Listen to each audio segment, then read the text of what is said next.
నాన్నల యొక్క కోపం అమృతం పొంగిన చిలకరింత. అందుకే తల్లిదండ్రుల కోపంతో మాట్లాడినప్పుడు అర్థం చేసుకోలేని కొడుకు కూతురు ఘాతకులు, వాళ్ళ జన్మకి ప్రయోజనం లేదు. తండ్రి కోప్పడితే తన కోసం కోప్పడ్డాడు, బిడ్డ వృద్ధిలోకి రావాలని కోప్పడతాడు.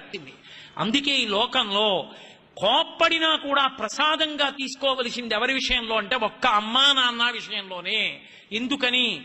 అది దిద్దుబాటు కొరకు తప్ప, వాళ్ళు బాగుపడాలని తప్ప, వాళ్ళు పాడవ్వాలని కాదు. తల్లి కోపాన్ని తండ్రి కోపాన్ని వక్రీకరించి చూపించి మేం పెద్దవాళ్ళమయ్యాం మీరెవరు కోపగించుకోవడానికి అని అడగడం సాహసం. ఎంత వయసు వచ్చినా తండ్రి తండ్రే, తల్లి తల్లి. వాళ్ళ మాటలలో తప్పు పట్టడానికి, ఆ మాట మాట్లాడడానికి వాళ్ళకున్నటువంటి అధికారాన్ని ప్రశ్నించడానికి బిడ్డలకి అసలు అర్హత, అధికారము, హక్కు లేనే లేవు. అంతటి గొప్ప దైవస్వరూపం అమ్మ.